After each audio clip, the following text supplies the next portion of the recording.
Congrats Chandrababu గారు. అయితే మీరు విన్ అయిన తర్వాత మీకు ఇక్కడ చాలా సవాళ్ళు ఉన్నాయన్న సంగతి అందరికీ తెలిసిందే. ఆర్థికంగా అప్పుల్లో కూరుకుపోయిన ఏపీని మీరు డెవలప్ చేయడానికి పెట్టుబడులు ఆకర్షించాలి. అట్లాగే అమరావతిని కంప్లీట్ చేయాలి, పోలవరం కంప్లీట్ చేయాలి, ఇంకా భోగాపురం ఎయిర్పోర్ట్ మీ చేతుల మీదగే అది స్టోన్ వేయడం జరిగింది. ఇన్ని సవాళ్ళ మీరు ఈజీగా అధిగమించేస్తారండి. మీకు ఇది నథింగ్. ఎందుకంటే మీరు ఎంతో అనుభవం గల అడ్మినిస్ట్రేషన్లో పట్టుగల వ్యక్తి. మీ గురించి అందరికీ తెలిసిందే. ఆల్ ది బెస్ట్ చంద్రబాబు గారు. అలాగే లోకేష్ గారు కూడా ఆల్ ది బెస్ట్ అండి.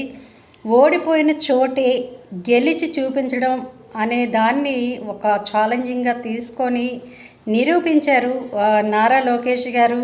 నిజంగా మిమ్మల్ని చూసి చాలామంది ఇన్స్పైర్ కూడా అవుతూ ఉంటారు, అవ్వాలి కూడా.